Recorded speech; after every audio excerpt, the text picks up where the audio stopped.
ചേച്ചി പറഞ്ഞല്ലോ ഇവിടെ എല്ലാരും സ്റ്റാർസ് ആണെന്ന്. ഈ സ്റ്റാർസ് വേറൊരു രൂപത്തിലാണ് വന്നിട്ടുള്ളത്. ഇത് ആരൊക്കെയാന്ന് എന്തെങ്കിലും ചെറിയൊരു ഐഡിയ കിട്ടിയിട്ടുണ്ടോ? പിന്നല്ലാതെ ഞാൻ പറയട്ടെ ആരൊക്കെയാണ്. ശരി. 2 ഫിലിം, ഒരെണ്ണം പഠിക്കാതെ വല്ല ഞാനൊരു സോങ് പാടും രജനീകാന്തിന്റെ കൂടെ, അതിലിട്ടിരുന്ന സാരി അതേപോലെ 20-ാം നൂറ്റാണ്ടില് ലാലേട്ടന്റെ കൂടെ പുള്ളിക്കാരന്റെ വീട്ടിൽ ഊണ് കഴിക്കാൻ പോകുമ്പോൾ ഞാനൊരു സാരി ഇട്ടിരുന്ന ഏകദേശം ഇതുപോലെ ഇരിക്കും. 2 ഇത്. ഇദ്ദേഹത്തിനെ കണ്ടപ്പോ ഹൈറ്റ് ഇതൊക്കെ കൂടെ കണ്ടപ്പോ ജോസേട്ടനാണെന്ന് തോന്നി. ആ കോസ്റ്റ്യൂം വന്നിട്ട് ഉല്ലാസ പൂത്തിരികൾ. ഞാൻ അന്ന് വെക്കുമ്പോ പൂ ചെറുതായിരുന്നു. 2024 ആയപ്പോ വലുതായി. ചേച്ചി ചെറിയ പൂ നോക്കി കിട്ടിയില്ല, പിന്നെ ഇവന്റെ ചെവിയിലിരുന്ന പൂ എടുത്താണ് വെച്ചത്. അദ്ദേഹം വന്നിട്ട് ലാലേട്ടന്റെ രാജാവിന്റെ മകനിലെ ഫേമസ് ആയിട്ടുള്ള shirt yellow and black stripes. ഇദ്ദേഹം ഊരത്തെറിഞ്ച് കിട്ടിയ സോങ് രജനി സാർ. ഈ ഊരിലെ നിർത്തേണ്ട ആളല്ല.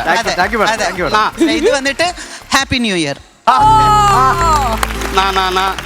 യെസ്. അപ്പൊ അംബിക ചേച്ചിയെ റപ്പ് ചെയ്തുകൊണ്ട് ഒരുപാട് പേരൊന്നും ഇവിടെ എത്തിയിട്ടുണ്ട്. സ്റ്റാർ മാജിക്കിന്റെ ഇന്നത്തെ എപ്പിസോഡ് നമ്മൾ സ്റ്റാർട്ട് ചെയ്യുമ്പോൾ ഇവരുടെ എല്ലാവരുടെയും കൂടെ ഒരു പെർഫോമൻസിൽ നിന്നാണ്, ഒരു ക്രീമിൽ നിന്നാണ് നമ്മൾ സ്റ്റാർട്ട് ചെയ്യാൻ വേണ്ടി പോണേ കേട്ടോ. Once again please put your hands together. നമ്മുടെ അംബിക ചേച്ചിയെ വളരെ സ്നേഹത്തോടു കൂടി നമ്മൾ സ്വാഗതം ചെയ്യാണ്. ചേച്ചി പ്ലീസ്.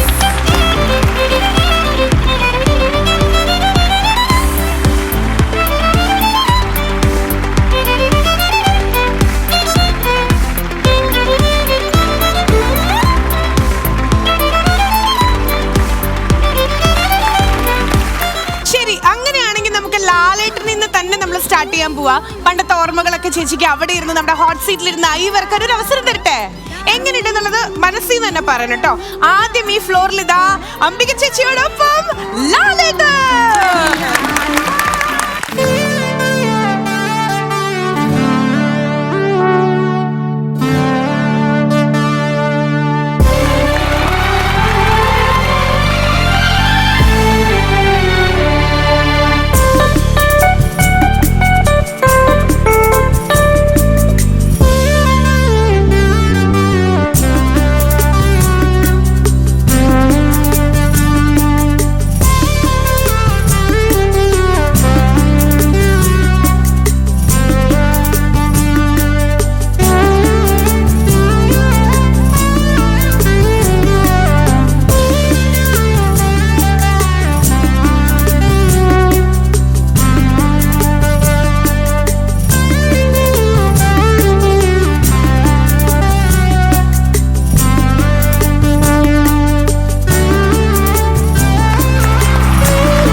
ലാലേട്ടനാണ് അംബിക മേഡത്തിന്റെ സ്ഥലം കാണിക്കാൻ വന്ന കേട്ടോ.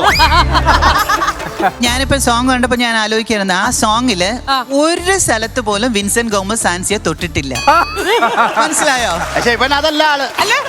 ഇവന്റെ ഉദ്ദേശം അതാണ്. ആക്ച്വലി ഓഡിയൻസിന് ഇഷ്ടമായിരുന്നു അവരൊരു ഡുവറ്റ് പാടണം തൊടണം എന്നൊക്കെ. പിന്നെ വേറൊന്ന് എന്റെ ആൻസി ചെയിൻ കൊടുത്തപ്പോ ഇങ്ങനെ നോക്കി അത് വാങ്ങിച്ചു. ഈ ചേച്ചി വാങ്ങിച്ച കഴുത്തിലും കിട്ടും. പക്ഷെ അതിന്റെ ഇടയില് മറ്റേ വിൻസെന്റ് ഗോമസ് പെട്ടെന്ന് നസീർ സാറായി കണ്ടോ. നക്ഷത്രം നോക്കൂ, പിന്നെ ആ മൂവ്മെന്റ്സ് ഒക്കെ ഇല്ലേ.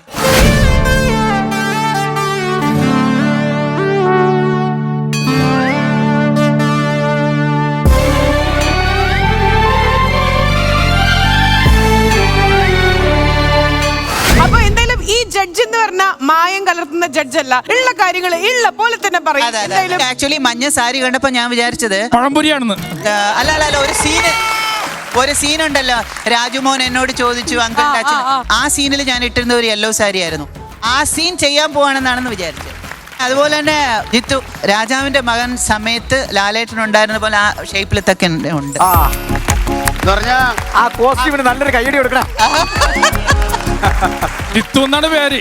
പെർഫോമൻസ് കണ്ട ഒരു കുത്തു കൊടുക്കണം.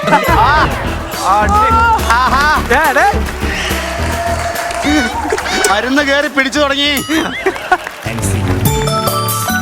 ഈ വിൻസെന്റ് ഗോമസിനെ ചതിച്ചവരാരും ഇന്ന് ജീവിച്ചിരിപ്പില്ല. ഇത് കഴിയുമ്പോ നീയും ജീവിച്ചിരിക്കില്ല. അത്രയ്ക്ക് ബോറാക്കുന്നുണ്ട്. എന്നെ കൊല്ലും. ആൻസി, നിനക്ക് വേണ്ടി എൻ്റെ ഈ സെറ്റപ്പും ഗെറ്റപ്പും എല്ലാം എൻ്റെ ജീവിതങ്ങളെല്ലാം മാറ്റാൻ ഞാൻ തയ്യാറാണ്. നീ ഓക്കെ ആണെങ്കിൽ, നീ റെഡി ആണെങ്കിൽ എന്നെ പറ്റില്ലെന്ന് മാത്രം പറയരുത്. എൻ്റെ കൂടെ ജീവിക്കണം.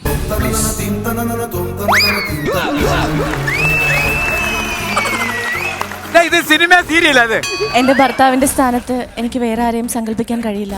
I am sorry. അമ്മച്ചി സീരിയൽ തുടങ്ങി. തിങ്കൾ മുതൽ വെള്ളി വരെ നിങ്ങളുടെ ഫ്ലവേഴ്സ് ടിവിയിൽ രാത്രി 9:30 ഇവൻ ഒരു കിഴങ്ങ് മറക്കാതെ കാണുക. ചച്ചി, ഒരു മലയാള സിനിമയെ സീരിയലാക്കിയ ദുഷ്ടന്മാരാണിത്. നല്ലൊരു സിനിമ. ആ സീൻ ചെയ്യാൻ വേണ്ടിയുള്ള അവരുടെ തയ്യാറെടുപ്പ്, അതൊക്കെ എഫേർട്ടിനൊക്കെ അപ്രീഷിയേറ്റ് ചെയ്തേ പറ്റുള്ളൂ. പിന്നെ ഈ പറഞ്ഞ പോലെ നിങ്ങൾ ഇങ്ങനെയൊക്കെ ചെയ്യുമ്പോഴാണ് ആ ഷൂട്ടിങ്ങും അത് ഇതൊക്കെ ഓർമ്മ വരുന്നത്. കാരണം ഇത് ഞാൻ മലയാളവും ചെയ്തു, കന്നഡവും ചെയ്തു, തമിഴും ചെയ്തു. ഓരോ സീൻ കഴിയുമ്പോഴും അതിൽ അഭിനയിക്കുന്ന ഹീറോസ് മലയാളം മാതിരി വന്നിരിക്ക, മലയാളം മാതിരി വന്നിരി, ഇതിന് മറുപടി പറഞ്ഞ് എന്തായാലും ഇവരുടെ രണ്ടുപേരുടെയും ഈ ഒരു എഫേർട്ടിന്, അറ്റംപ്റ്റിന് നമ്മൾ വലിയൊരു ആണ്. ഇവരുടെ എഫേർട്ടിന് വേറൊരു ഗിഫ്റ്റും കൂടി. എനിക്ക് ഏറ്റവും ഇഷ്ടപ്പെട്ടത് ലാലേട്ടന്റെ ആ ശബ്ദമാണ്. ഒരിക്കൽ കൂടി ഒന്ന് കേൾക്കാൻ ആഗ്രഹിക്കുന്നു. എന്താ മോനെ? യോ